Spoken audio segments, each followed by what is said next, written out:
Olá! A democracia, como dizia Platão, é um regime teatral. Já era em Atenas e continua sendo hoje. Aliás, talvez mais ainda.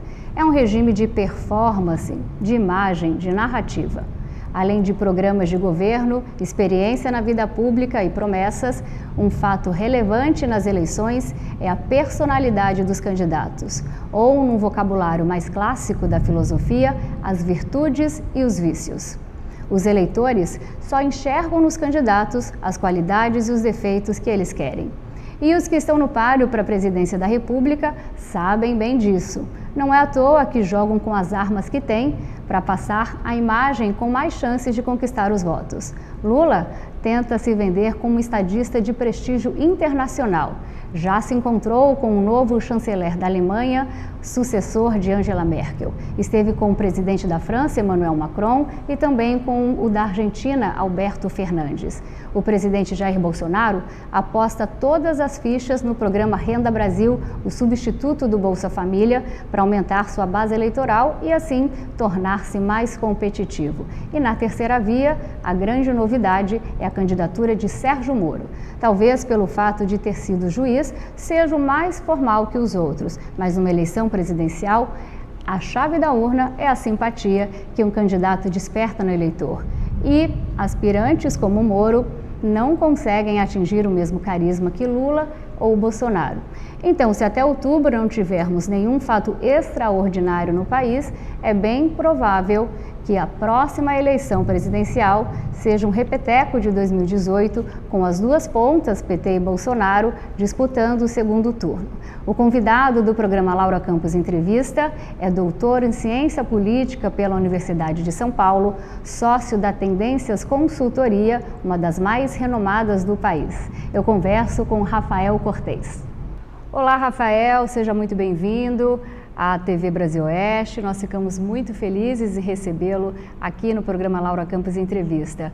Rafael, antes da gente começar a entrevista, que tem muitos assuntos sobre possíveis cenários para as eleições presidenciais de 2022, eu queria saber um pouco mais sobre você.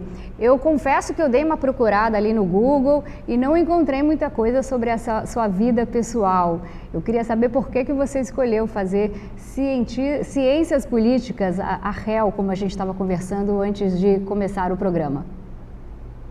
Obrigado, Laura, pelo convite, pela oportunidade de estar conversando aqui com vocês. É uma satisfação revelar um pouco sobre esse cenário político tão particularmente importante para o desenvolvimento e para a trajetória política no Brasil. A eleição de 2022, uma eleição, quase sempre a gente cita, né, a importância do processo eleitoral, mas de fato 22 pode ser chave aí para a trajetória de desenvolvimento. E, curiosamente, né, para responder um pouco a sua pergunta de como é que eu vim parar e por que ciência política, acho que o ponto de partida é bem pessoal mesmo. Acho que teve uma relação com meu pai, que fazia parte do movimento sindical e, portanto, se associava ao debate político de alguma maneira. Isso lá em Ribeirão Preto, minha cidade natal. Isso, de alguma maneira, essa relação com meu pai e todo aquele ambiente em que eu cresci, isso foi ficando um pouco na minha mente e foi o caminho natural. Fazer primeiro um curso de humanidades, né? Eu sempre tive esse perfil de analisar e pensar questões mais associadas a cursos de humanas, e a questão política veio muito em função do desenvolvimento de uma pesquisa que eu fiz ainda no curso de graduação, né, uma pesquisa voltada aos partidos políticos no Brasil, e desde então isso tornou meu ofício, mais do que o ofício, né? É um prazer acompanhar o debate político e ter essa relação tão bacana com diversos públicos, inclusive aqui hoje. Rafael, eu te confesso que um dos meus sonhos era fazer ciência política, sou frustrada. Por isso mesmo, eu sou sua fã de carteirinha, acompanho você, seus comentários em todas as emissoras, também seus artigos, e estou ansiosa para nós começarmos essa entrevista e tirar todas as minhas dúvidas. Vamos lá, Rafael. Muito legal. De acordo com as pesquisas de hoje, com o andar da carruagem, tudo faz crer que no segundo turno das eleições de 2022 nós vamos ver aquele velho filme repetido entre PT e Bolsonaro. A novidade será a volta de Lula, e desta vez Bolsonaro provavelmente vai ter mais tempos de TV e também de palanques estaduais, em virtude das alianças feitas com o PL de Valdemar Costa Neto e também com o PP de Arthur Lira e Ciro Nogueira. Rafael, é esse o cenário mais provável para o segundo turno das eleições presidenciais?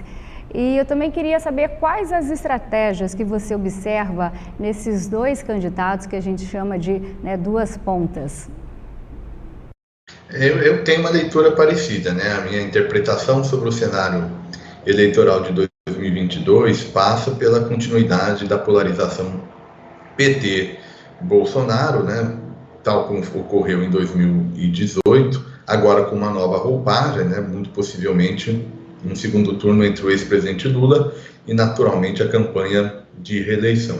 E o principal ponto por trás dessa avaliação é que, de fato, quando a gente olha a avaliação de governo, a avaliação do desempenho do presidente Bolsonaro no comando do governo, à luz, aos olhos do eleitor, o que a gente nota? A gente consegue encontrar o que a gente chama de um piso eleitoral, um piso de popularidade um pouco acima de 20%.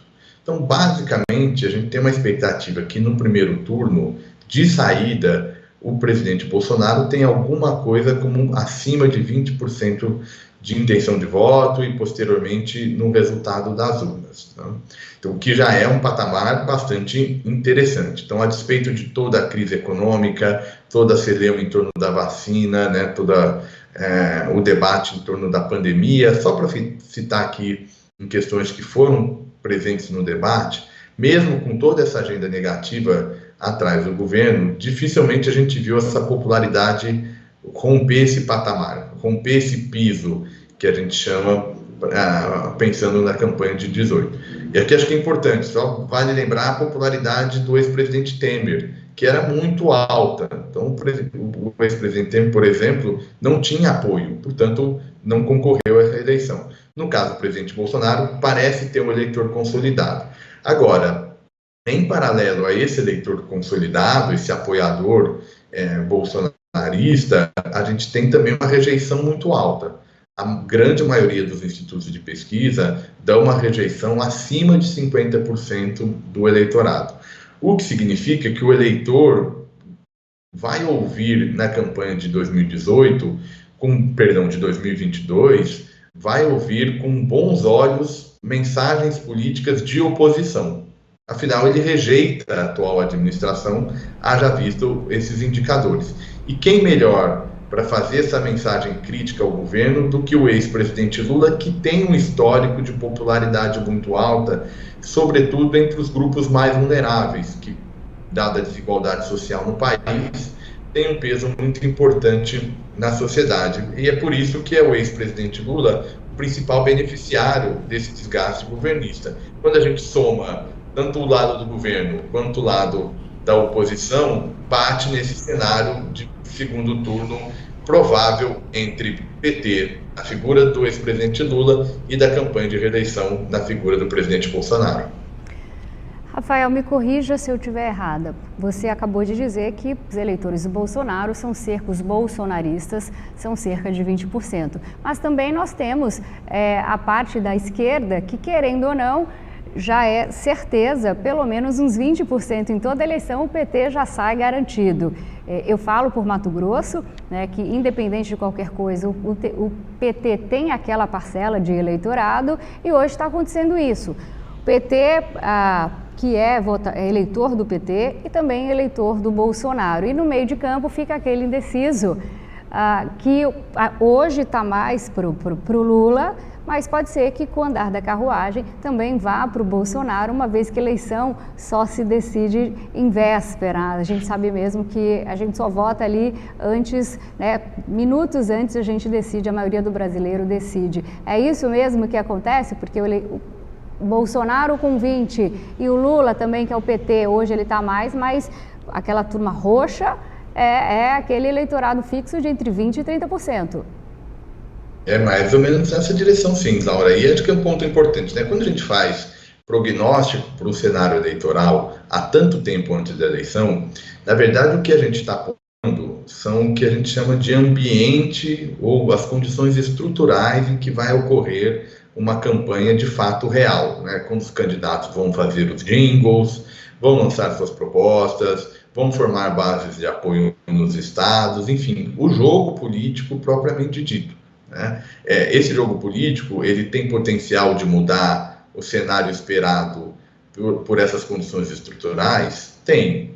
Né? Pode fazer tudo? Vai ter um cenário que a gente chega lá e, olha, tu esquece todo o passado e só vale o que for a partir da campanha? Também não é assim. O que está ocorrendo nesse momento deixa um legado para a campanha eleitoral. Então, por exemplo, eu acho pouco provável que o governo Bolsonaro comece a campanha eleitoral na frente das pesquisas.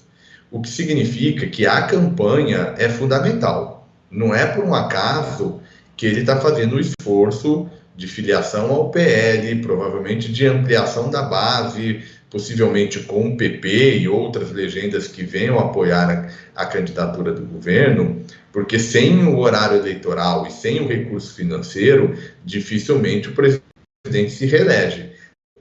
Repetir simplesmente a estratégia de 2018, saindo por um partido muito pequeno, sem palanque estadual, sem tempo de TV, acho pouco provável que o presidente conseguisse se reeleger.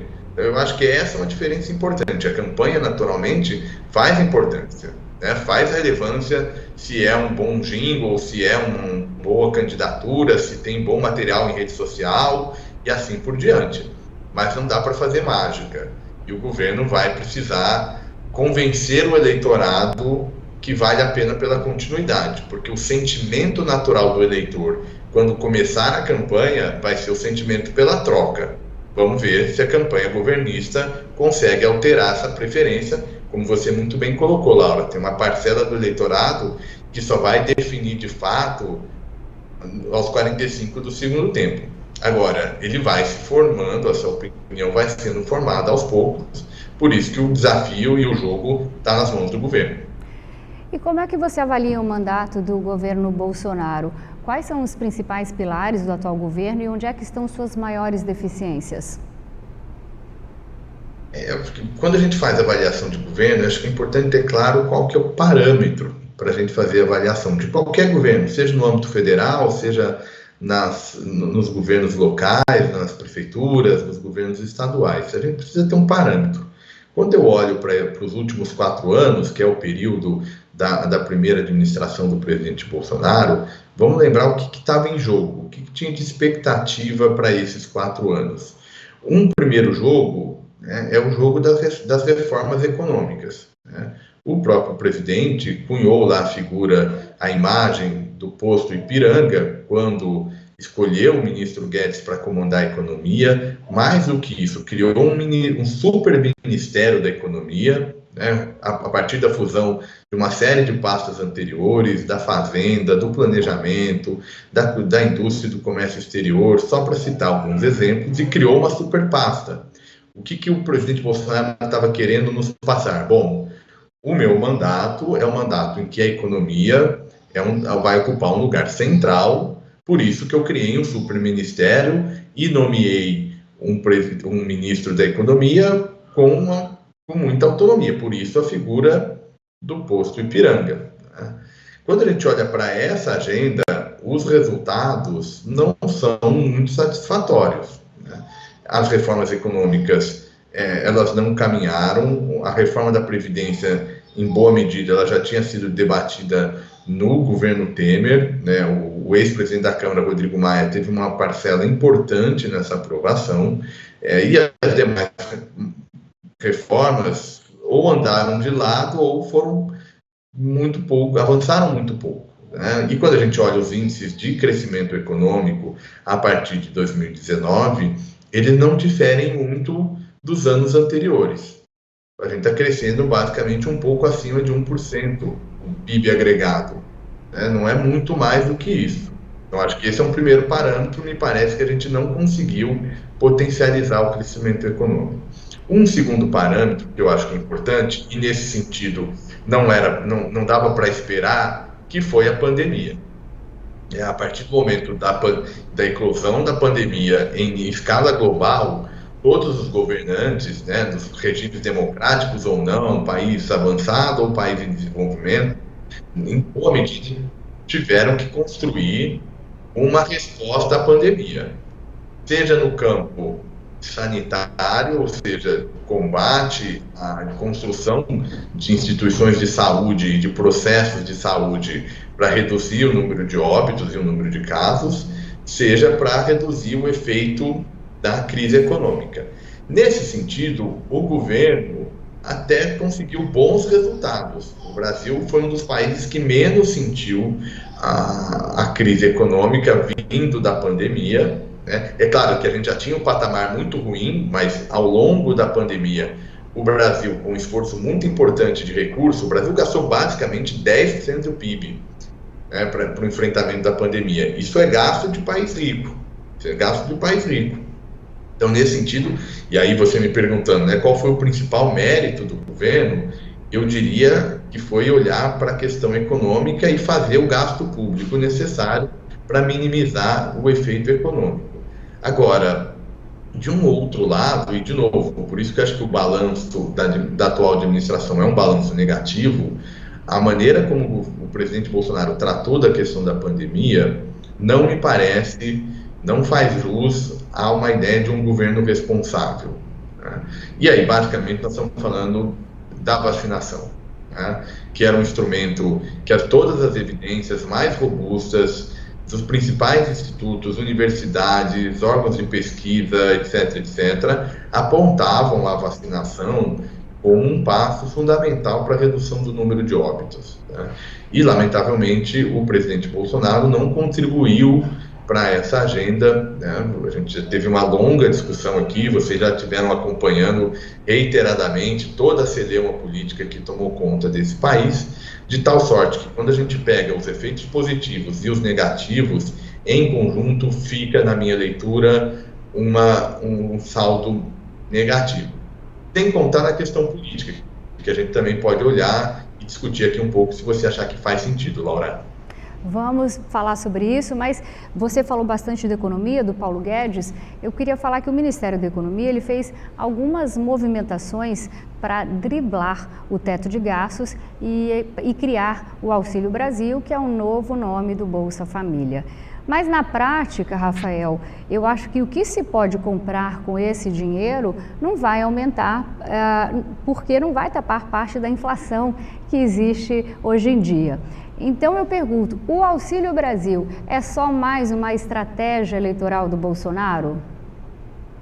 O Auxílio Brasil é uma agenda importante. A gente já sabia de antemão da necessidade de ampliar a ação de política social num país desigual como o Brasil, e após um programa tal como o Bolsa Família, cujas evidências todas apontavam na direção dos benefícios de um programa desse tipo, né? Primeiro, era um gasto muito baixo, alguma coisa como 0,5% do PIB era destinado a um programa que deu resultados bastante efetivos ao longo das últimas décadas. Então, era uma agenda importante, e por isso que eu acho que, num certo sentido, o governo ainda não conseguiu se aproveitar do ponto de vista político, porque não era uma agenda que estava no radar da equipe econômica antes da pandemia. Quando o governo resolveu fazer o olhar para a política social, o faz em um momento de muita instabilidade macroeconômica.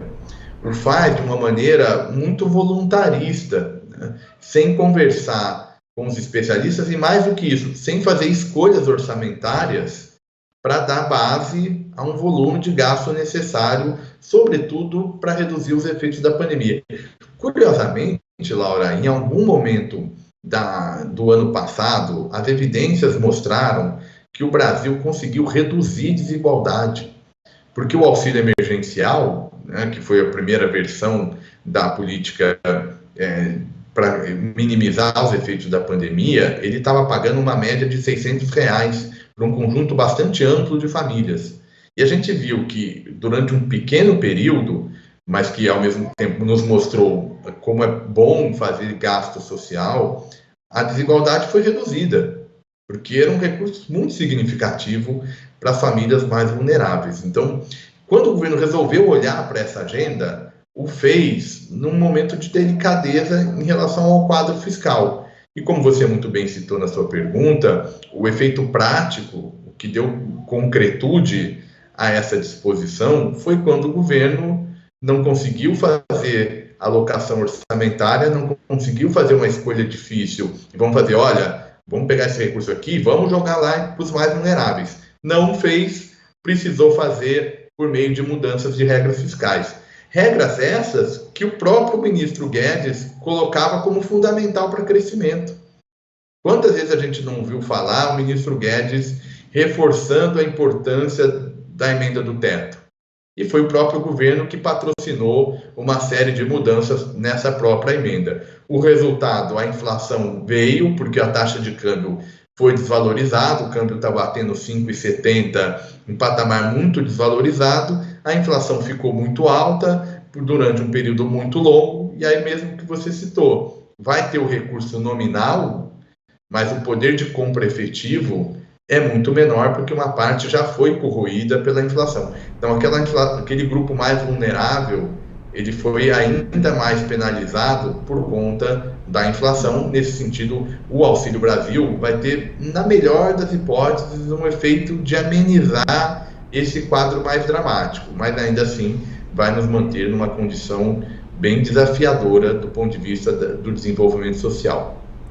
Rafael, para a gente encerrar esse bloco, uma outra solução encontrada pelo ministro da Economia, o Paulo Guedes, para não romper o limite do teto de gastos, como você estava dizendo, foi a criação de uma emenda, né, para que a inflação seja medida apenas no fim do ano. O governo também encontrou uma brecha lá na dívida dos precatórios. Então eu te pergunto, esse novo desenho, né, essa manobra que o governo fez, é suficiente para colocar o Bolsonaro, o presidente da República, como favorito para a reeleição de 2022? Não me parece ser suficiente para dar o favoritismo ao governo. Em parte porque, vamos lá, né? O que a gente aprendeu com o Auxílio Brasil era um recurso muito volumoso e ampliou o número de famílias. Em comparação ao auxílio emergencial, essa nova política vai reduzir o valor transferido, né, e vai fazer para um número menor de famílias, né? Então vai dar um certo amargor de gente que já recebeu o benefício, o auxílio emergencial, e que está fora agora do Auxílio Brasil. Isso, dificilmente esse eleitorado que é volumoso vai compensar o governo com um voto. Acho que essa é a primeira lógica, mas a mais importante mesmo é o quadro mais amplo da economia. Então, muito embora tenha transferência de recursos, mas por hora a tendência é uma inflação ainda muito alta. Quando a gente olha o mercado de trabalho está se recuperando, mas se recupera fundamentalmente com vagas informais e para os trabalhadores de mais baixa renda. Quando a gente pega o salário dessas pessoas, a média salarial ainda cai.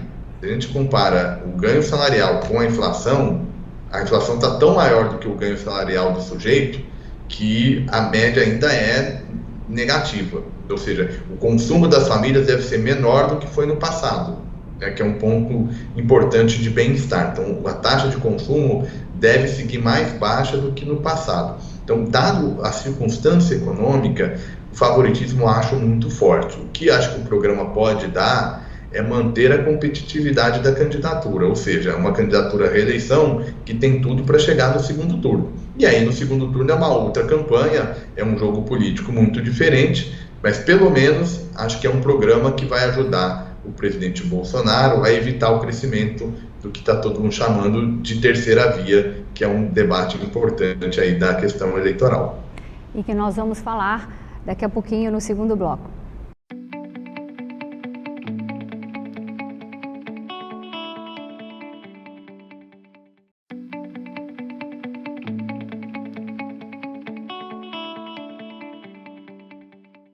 Rafael, nós estávamos falando no primeiro bloco sobre as próximas eleições, as duas pontas, né, que provavelmente deve ficar Lula e Bolsonaro. E de todos os principais candidatos, por incrível que pareça, o Lula tem a menor rejeição nas pesquisas. Algo surpreendente, considerando os escândalos de corrupção envolvidos em torno do seu nome e também a sua prisão. O que é que explica hoje uma rejeição tão baixa depois de tudo isso? A sua pergunta é excelente, viu, Laura? Porque ela não só por conta do ex-presidente Lula, mas acho que por meio dela a gente consegue pensar um pouquinho de como é que o eleitor escolhe o candidato e qual é o peso a gente deve atribuir a essas perguntas. Se você rejeita o candidato, se você poderia votar, que tanto aparece nas pesquisas, né? O que acho que o primeiro ponto importante é que o eleitor, ele não avalia o candidato fora do contexto, ele não avalia um nome fora de um contexto. Ele faz uma comparação com quem são os adversários, ele faz uma comparação de como é que está indo o governo, portanto não é uma relação absoluta, né? O candidato vencedor não é o candidato que necessariamente tem os atributos melhores ou mais bem avaliados em relação aos demais. É preciso olhar o contexto e a comparação, sendo mais direto, né? O eleitor faz uma escolha relativa.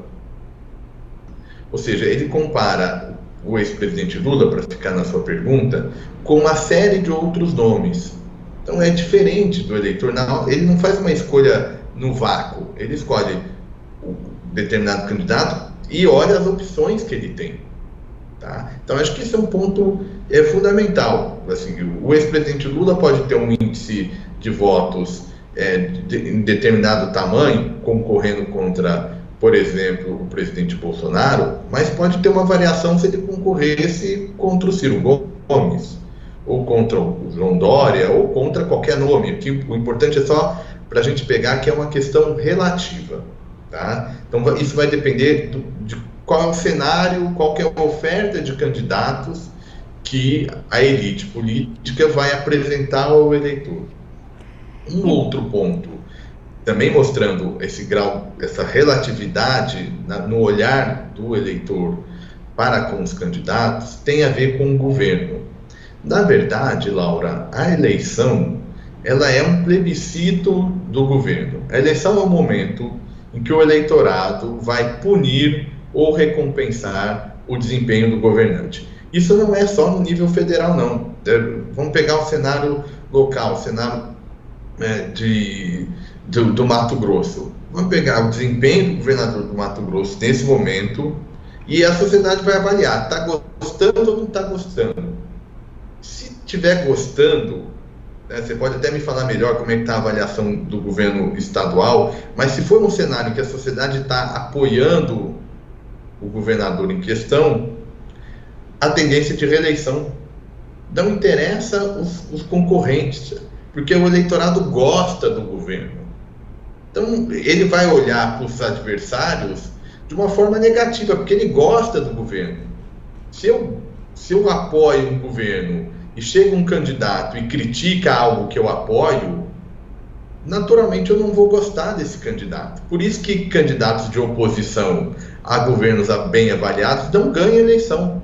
Dificilmente vão ganhar. O que aconteceu com o ex-presidente Lula, para voltar mais diretamente à sua pergunta? Tinha uma rejeição muito alta. E por que teve rejeição alta? Porque ele foi associado a um governo que sofreu um processo de impeachment, num primeiro momento.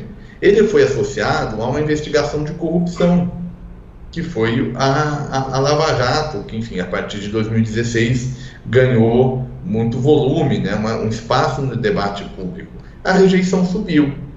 Se eu tivesse uma eleição naquele momento com a rejeição alta, muito possivelmente o ex-presidente Lula não teria um bom desempenho. O que aconteceu agora, né, impactando para 2022? O Supremo Tribunal Federal inocentou, né, retirou uma série de procedimentos que o fizeram retomar os direitos políticos do ex-presidente Lula. Mesmo que não tenha havido o julgamento do mérito, só do ponto de vista do processo, o fato é que o ex-presidente Lula recuperou os direitos políticos. E mais do que isso, um governo que era contrário ao ex-presidente Lula vale lembrar, o presidente Bolsonaro é eleito em 2018 pela crítica ao PT, porque fez críticas muito fortes ao PT. Como o PT estava rejeitado, o presidente se deu bem eleitoralmente. Agora, o ex-presidente Lula representa a oposição a um governo que está rejeitado. Então vamos imaginar num cenário que o presidente Bolsonaro consiga em 2022 excelente desempenho, que a avaliação de governo, que hoje está em 20% de ótimo e bom, vá para 40% de ótimo e bom. Muito provavelmente a intenção de voto do ex-presidente Lula vai cair. Aí, Laura, você pode me perguntar, mas o que aconteceu de novidade com a figura do ex-presidente Lula? Nenhuma mudança relevante. O que mudou foi a visão do eleitor em relação ao governo. Então, é esse ponto que eu gostaria de mencionar. Caiu essa rejeição porque o governo foi mal. E agora o eleitor está beneficiando um candidato que é oposição, que critica um governo que vai mal. Quem critica um governo que vai mal recebe a preferência do eleitor. Na minha leitura, é isso que está acontecendo. Ou seja, em resumo, a eleição, né, o candidato vencedor, a política, a fotografia do momento naquela época. Vai ser a fotografia do momento. Se o eleitor em 2022, em outubro de 2022, ainda estiver rejeitando o governo Bolsonaro, o ex-presidente Lula é o favorito na eleição. Se o governo de dezembro de 2021 até outubro de 2022 conseguir reverter a sua imagem, o ex-presidente Lula não vai ter um bom desempenho nas urnas. Rafael, falando ainda sobre isso, eu quero perguntar o oposto. O ex-juiz Sérgio Moro, ele lançou há pouco tempo sua candidatura pelo Podemos no Paraná. Muitos acreditavam que ele seria o grande nome da chamada terceira via, mas o que se tem visto é uma enorme rejeição por parte do eleitorado, se não me engano, em torno de 60%. Ou seja, até pouco tempo o Moro era tido como o herói do Brasil. O que é que explica, então, essa rejeição tão alta, né? E até que ponto o lavajatismo e a bandeira do combate à corrupção vão conseguir alavancar a candidatura de Moro? É o que a mudança está no contexto, uma vez mais. O ex-juiz Sérgio Moro, e agora possível candidato em 2022, é fundamentalmente o mesmo. Era o mesmo quando era tomado como um herói, e é o mesmo agora quando tenta materializar e fortalecer uma candidatura de terceira via. A mudança importante está no contexto. Como você colocou, o Moro personificou o lavajatismo, personificou o combate à corrupção, e diante de uma rejeição quase estrutural dos partidos políticos, isso gerou dividendos políticos. O ex-juiz Sérgio Moro se tornou um nome de expressão nacional, né, um nome de impacto no debate público, como o resultado de toda essa associação. O que aconteceu nesses últimos anos? Do ponto de vista da agenda de combate à corrupção, o que a gente aprendeu foi o vazamento, né, de mensagens e trocas de conversas do ex-juiz com o Ministério Público. Isso acabou gerando, inclusive, alimentando as decisões do Supremo Tribunal Federal, que reverteram, em última instância, as condenações do ex-presidente Lula. Isso mudou muito a lógica. E do ponto de vista político, a presença do ex-juiz Moro no governo Bolsonaro e todo o conflito que ele teve com o presidente aumentou ainda mais a rejeição. Então, nesse momento, o ex-juiz tenta reconstruir a sua imagem, né, tentando surfar nesse eleitorado que não gosta nem do Lula, nem do presidente Bolsonaro. O problema com isso é como trazer um elemento adicional. Na minha leitura, não vai bastar o discurso de combate à corrupção para fazer do ex-juiz Moro um nome competitivo na eleição presidencial. Ele vai precisar construir um programa, construir uma imagem, construir uma ideia em relação à economia. Como é que combate a pobreza, como é que cria emprego, algo que não é propriamente do universo do ex-juiz. Essa é uma das razões do que, na minha leitura, muito embora ele seja um nome expressivo no debate, ele não deve estar no segundo turno. Imagina um segundo turno entre ex-presidente Lula e o presidente Bolsonaro. Eu ia inclusive perguntar isso para você, se o Moro iria, né, conseguir promover essa coalizão entre os partidos de direita, centro e romper essa polarização, mas você já respondeu que não. Então vamos falar de Geraldo Alckmin, Rafael. Existe um burburinho aí na imprensa sobre o Geraldo Alckmin aceitar ser vice-candidato à presidência de ninguém mais, ninguém menos, Luiz Inácio Lula da Silva. O Alckmin ainda está no PSDB, que é um rival histórico do Partido dos Trabalhadores. Rafael, como é que você enxerga esse estreitamento de laços entre Alckmin e o ex-presidente para uma possível composição de chapa para 2022? O que é que está nos bastidores dessa suposta aliança Lula-Alckmin? Vou mais além, o que o Lula e o PT estão buscando ao tentar essa aliança com o ex-governador Tucano? Essa é uma daquelas, parece peça, né? Se alguém perguntasse, tem alguma chance do Lula fazer uma aliança com o Alckmin? 11 entre 10, né? Mais do que eu diria que não, né? Porque são parte de partidos muito rivais e acho que isso mostra muito o peso do contexto nas escolhas dos políticos, né? O político de fato muda de ideia, muda de imagem, faz uma aliança, busca um plano alternativo, tudo isso para tentar sobreviver eleitoralmente. Nesse sentido, do ponto de vista da candidatura do PT, da candidatura a Lula, o que me parece ser o essencial é ter um melhor desempenho na região sudeste, em São Paulo em particular. São Paulo é o maior colégio eleitoral, responde por alguma coisa como 22% do eleitorado total, e é um estado, sobretudo no interior de São Paulo, em que o PT tem alguma dificuldade de entrada. O ex-governador Geraldo Alckmin é um nome importante, construiu sua base política justamente no interior do estado. Por meio dessa aliança, eu imagino que o jogo seja ter o melhor desempenho aqui no Sudeste, mesmo que não vença, mas ao menos reduz a vantagem esperada do nome de direita disputando contra o ex-presidente Lula.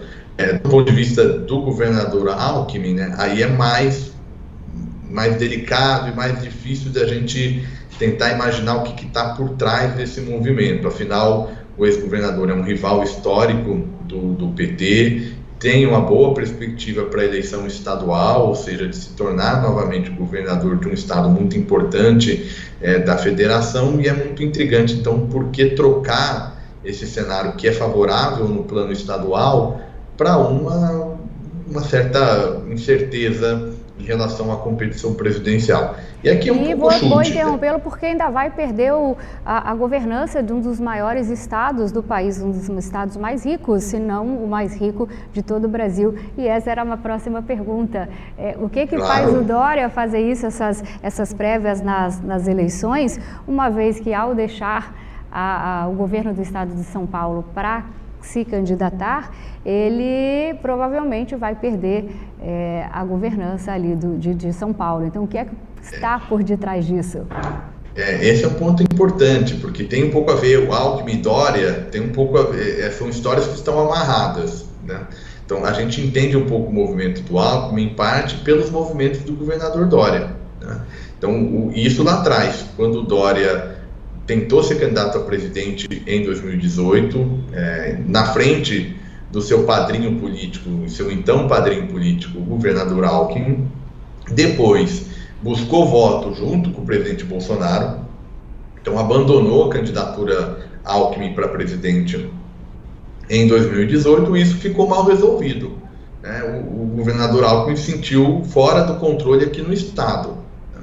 E aí, portanto, tinha alguma movimentação. Me parece que ele sonha alto, sonha eventualmente ser presidente. Por outro lado, o Dória tem que construir o projeto nacional dele, uma candidatura presidencial, sem ter a união dentro do seu estado. Está perdendo um líder importante com a saída do Alckmin do PSDB, e, portanto, não é um desafio fácil, tá? O PSDB está passando por uma mudança geracional que, a depender do resultado, vai, de fato, perder o lugar privilegiado que tinha dentro da correlação de forças. Até 2014, PT e PSDB davam as cartas na política nacional.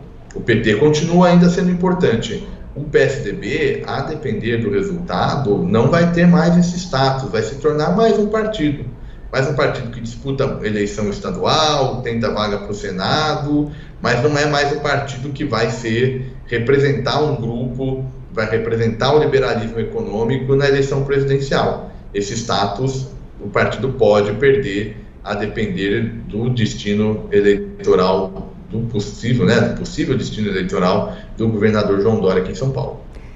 Rafael, eu também queria perguntar sobre isso, já que você abordou, porque essas últimas, as prévias, né, da candidatura aqui para presidente, que concorreu o Alckmin, o Dória, o Eduardo Leite, foi desolador. Eles mostraram que estão completamente rachados.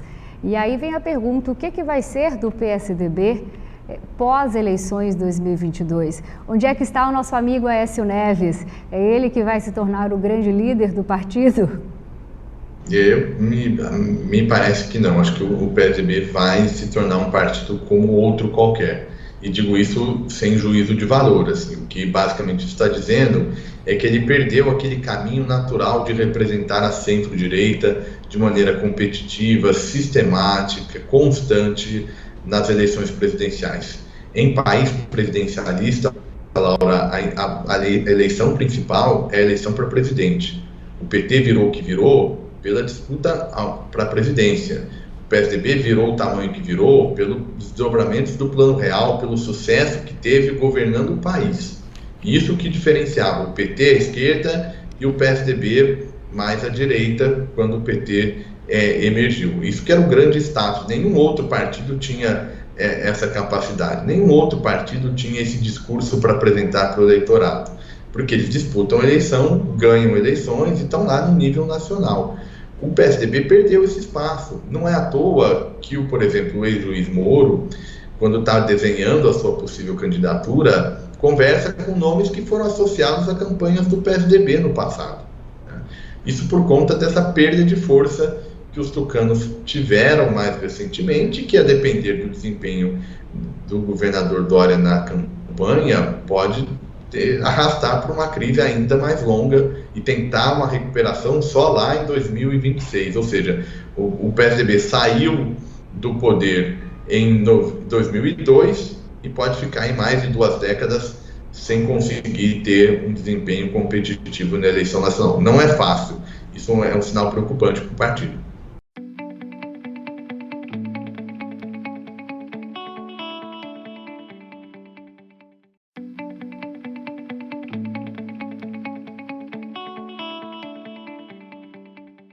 Rafael, há pouco tempo nós vimos aí no mundo inteiro a realização da COP26, ou seja, o mundo ele está prestando atenção na política ambiental do Brasil. O aumento de desmatamento na Amazônia, também uma preocupação de diversos países do mundo. O brasileiro, Rafael, ele realmente entende da importância da questão ambiental?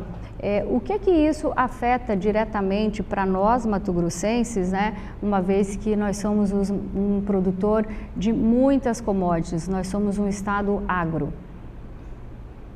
Está aprendendo, viu, Laura? Ainda tem um longo caminho para a gente, de fato, interiorizar a melhor maneira de tratar a questão ambiental, para além da polarização usual que a gente tem entre ambientalistas e ruralistas, que é mais ou menos a forma como o debate aparece na arena pública, também sempre muito polarizado, mas acho que aos poucos a gente vai entendendo que são questões muito, muito ligadas. Não há desenvolvimento econômico sustentável para nenhum setor que não passe por um bom tratamento da questão ambiental. Esse dilema e esse desafio está aparecendo muito naquilo que a gente chama de ESG, né? Meio ambiente, a questão social e de governança, né? Então isso tem sido muito, muito importante, inclusive para determinar a alocação de investimentos produtivos, tem sido cada vez mais afetado pela forma como essa governança é pensada, e o meio ambiente tem um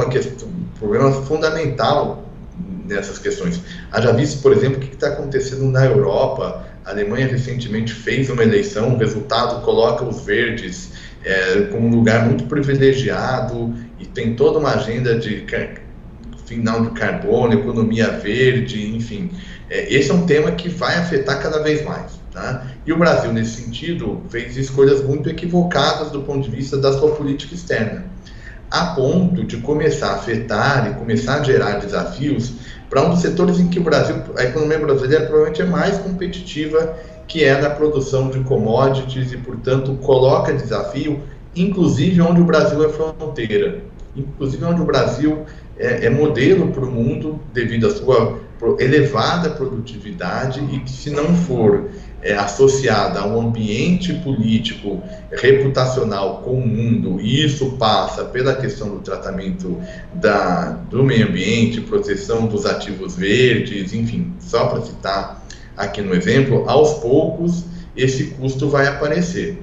Tá? Então a gente já viu aqui pinceladas ao longo dos últimos anos de problemas concretos a partir da postura do governo em uma série de temas. A COP20 se tornou tradutora, né, do isolamento do governo, do presidente Bolsonaro nas grandes questões, e isso só tende a aumentar. Por isso que quando você me perguntou como é que o eleitorado está olhando tudo isso, né, ainda está aprendendo, mas vai cada vez mais começar a sentir na pele os efeitos desse tipo de discussão, porque isso vai afetar a economia. Afetando a economia, afeta emprego, afeta a renda, enfim, sobretudo para um estado tão importante como é o Mato Grosso na produção de commodities. A hora que chegar no bolso, aí muda de opinião, né? É um processo de aprendizado, em parte dolorido, né? Assim, tem um parte meio doloroso, essa incorporação de uma nova forma de tratar essa relação entre produção e proteção ambiental. Rafael, o presidente Bolsonaro ele tem uma boa rede de comunicação nas mídias sociais, principalmente com os evangélicos, com os militares e forças policiais. Recentemente, ele fez um gesto público a favor dos garimpeiros e pecuaristas, né, e quer incluí-los no rol dos povos tradicionais, tais como índios e quilombolas. Qual o potencial de crescimento eleitoral do Bolsonaro para realmente ameaçar a liderança de Lula nas pesquisas, fazendo essas mudanças?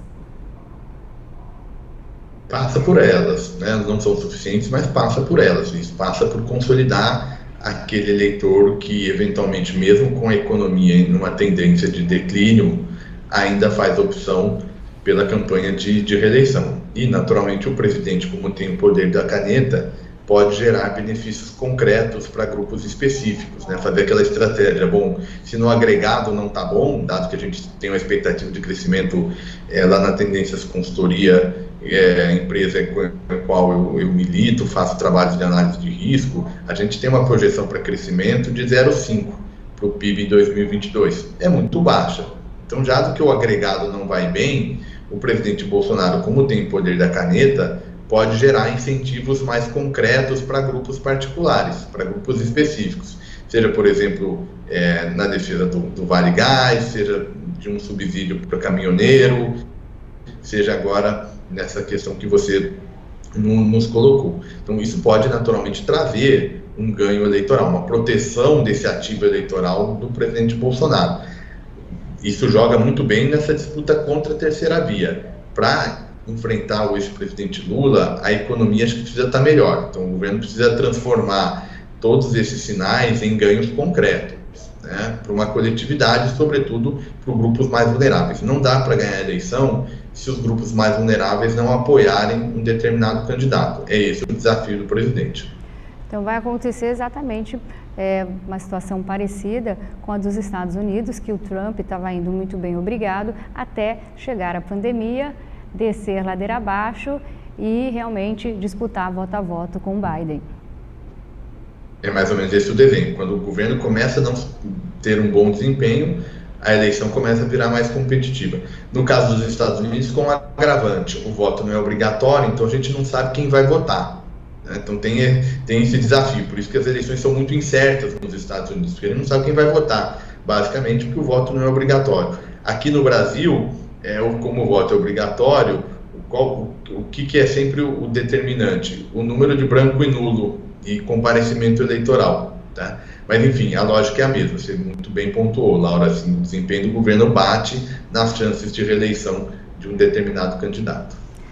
Rafael, hoje o Brasil está vivendo uma grave crise econômica, com inflação, desemprego, crise sanitária. Qual a saída, né, política, independente do vencedor, seja Lula ou seja Bolsonaro? Como você vê, o que a gente tem que fazer para sair dessa crise? Em primeiro lugar, né, são dois trabalhos. No campo político, restaurar a estabilidade institucional do Brasil. Né? Os países avançados, as economias avançadas, chegaram lá porque elas tiveram qualidade institucional. Não chegaram lá por voluntarismo de um presidente ou outro, não chegaram lá por nenhum programa muito ambicioso, ou por uma ação de marketing muito forte, ou por uma boa retórica, ou por carisma do presidente.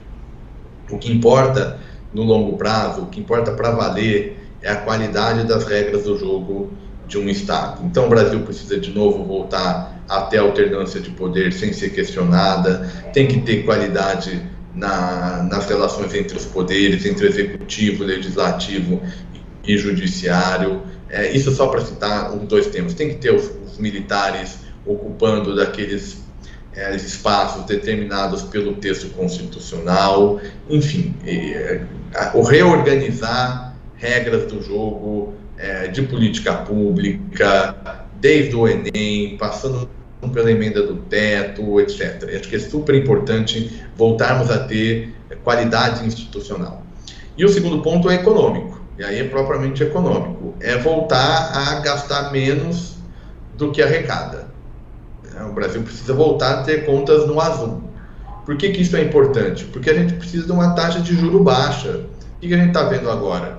O Banco Central, mesmo com baixo crescimento da economia, está sinalizando que os juros vai voltar para casa de 2 dígitos de novo. E por que isso? Porque precisa combater a inflação. Inflação, por sua vez, que é alimentada pela taxa de câmbio desvalorizada. Quando o câmbio vai desvalorizando, o preço médio dos produtos sobe. Então a inflação vai aparecer. E sobe por conta desse problema fiscal. Quando os agentes olham as contas públicas do Brasil e veem que o Brasil não consegue gerar contas no azul, em algum momento você fala, bom, se eu emprestar para esse país, tem um risco de eu não receber. O que o investidor faz? Bom, então vou cobrar caro.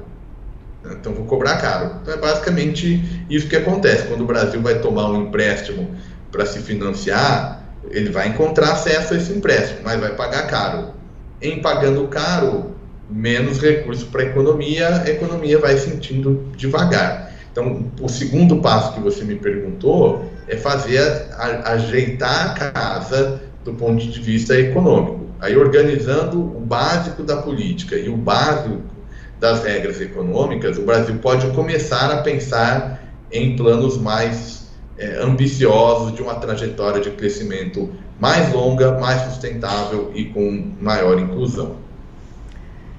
Rafael, vamos falar um pouquinho de corrupção. Como todos nós sabemos, é um processo complexo, né? Tem a ver com regras de diferentes áreas que vão desde o Código de Processo Penal, estrutura do Estado, funcionamento das estatais, enfim, só para citar alguns dos principais eventos. Na verdade, a corrupção é um problema que não é exclusivo do sistema político brasileiro. Ela existe onde tem espaço de definição de poder. Então, é sempre possível objeto de corrupção. Nesse sentido, Rafael, qual é o peso da atual forma de financiamento para a corrupção sistêmica instalada na República e quais os remédios nós podemos usar no combate à corrupção?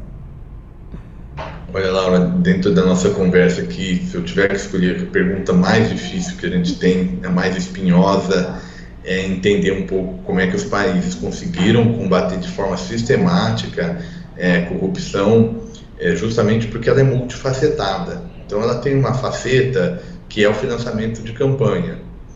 Ela tem uma outra face que é o funcionamento das estatais, a governança dessas estatais. Ela tem uma faceta que é a regra do jogo, como é que cada mercado é regulado. Ou seja, não é por voluntarismo, não é uma agenda de curto prazo, não é ninguém que personifica combate à corrupção. Isso é feito por um esforço de Estado, né? Um esforço de longo prazo dos tomadores de decisão nas suas diferentes instâncias. Acho que esse é um ponto de partida para a nossa conversa aqui. Em relação às particularidades do caso brasileiro, eu acho que nesse sentido a gente precisaria reforçar as governanças nas estatais. Acho que esse é um ponto muito importante. As estatais, em determinados setores, elas são muito grandes. Por exemplo, pega no setor de óleo e gás, enfim, a Petrobras ela é monstruosa, né? Realmente teve um papel econômico muito importante, né? De longe, a maior investidora. Se a gente tivesse que escolher um único ator, é na Petrobras, e, portanto, a gente está falando de volume muito alto de recursos. Tá? Então, apertar nessa questão da governança me parece essencial, né? De fazer uma separação entre o público e o privado, proteger a estatal do ambiente político, que por vezes é predatório. Acho que é um ponto muito importante. O segundo, para mim, é financiamento de campanha. Né? É sempre um espaço muito privilegiado para a gente, para conseguir fechar buracos potenciais, porque tem algo que não é propriamente corrupção, mas tem um efeito tão deletério quanto, que é, digamos assim, uma influência desproporcional de determinado setor numa decisão. A gente teve investigações do Ministério Público de setores que basicamente compravam medida provisória. Então, se você for olhar no rigor da lei, foi uma edição de uma medida provisória super comum dentro da regra do jogo, mas que quando a gente olha o conteúdo dela, tem um efeito perverso de uma desigualdade econômica. Então, na minha leitura, esse é um ponto super importante. Novamente, a gente fala em ajuste fiscal, mas tem alguma coisa como 4% do PIB de desoneração tributária. E a gente não sabe o ganho social desse gasto. Então, a gente precisa, de novo, que a tomada de decisão seja uma tomada de decisão que respeite o jogo democrático, que não seja contaminado por interesses específicos, sejam eles quais forem. Porque aqui todo grupo de interesse quer algum tipo de benefício. É natural. É papel do decisor fazer com que essa disputa não seja uma disputa perversa, que jogue o nível de todo mundo para baixo. Né? Por isso, a necessidade de restaurar governança, governabilidade, para que a gente consiga, aos poucos, ir monitorando esses casos de corrupção. Enfim, é uma evolução no longo prazo. Mas, Rafael, você falou que, você acabou de falar que a corrupção também vem muito do interesse de cada grupo. O eleitor também não tem interesse no candidato, ele não pensa votando, o que eu vou ganhar com isso? Não vem também um pouco do eleitor? Porque muitas vezes a gente fala, nossa, estou na dúvida, então quem vai ser o melhor para mim? Não em termos de sociedade, mas em ganhos pessoais? Olha, Laura, tem uma frase muito famosa, mas seja um exagero, mas muito impactante, do James Madison, que foi um dos fundadores da democracia norte-americana, da Constituição americana, que é uma constituição revolucionária, né? Estabeleceu o governo representativo, né? A gente conhece a representação política, conheceu lá com a independência e depois da Constituição norte-americana. Enfim, ele tem uma frase que eu dizia o seguinte, né? Se os homens fossem anjos, não precisavam de governo. Então, acho que esse é o primeiro ponto, não tem anjo. Né? A gente tem que olhar o ser humano como um maximizador de interesses e, portanto, tem que controlá-lo, vigiá-lo, para que esse impulso não se traduza no mau uso do recurso público. Acho que essa é uma síntese. Isso vale para o eleitor, vale para o representante de classe, vale para o representante sindical, vale para o tomador de decisão, vale para o dirigente da estatal, vale para o presidente da república e para todo mundo que tenha qualquer tipo de acesso ao poder. Tá? Essa luta pelo poder está quase sempre associada a ruptura de regra, inclusive abrindo espaço para corrupção. Portanto, é vigilância, é sistemas de freios e contrapesos, é jogar luz, é iluminar onde está o gasto, da onde veio, quem que contratou, o quanto possível, para que a luz, pelo menos, nos indique onde estão esses espaços e aí, pelo menos, a gente consiga começar a combater a corrupção, ainda que a natureza humana seja uma natureza humana que seja luta por interesse, portanto, precisamos controlar e organizar essa luta. Rafael Cortez, foi um prazer enorme recebê-lo aqui no meu programa. Eu aprendi muito com você sobre política, próximas eleições, e quero convidá-lo a voltar quando você quiser, de repente, para falar sobre as eleições aqui em Mato Grosso. Claro, será um prazer falar sobre o quadro local, enfim, reavaliar, né, uma série de pontos em relação ao cenário político, ao cenário econômico. É um prazer muito grande estar conversando com vocês do Mato Grosso. O Brasil é um país tão grande, tão diverso, e que acho que é o contrário, acabo eu aprendendo mais quando venho em fóruns desse tipo. Então, reforço meu agradecimento, minha satisfação, e fico à disposição para a gente seguir nesse contato. E a você que nos acompanhou até agora, muito obrigada pela companhia e continue ligado na programação aqui da TBO. Até mais!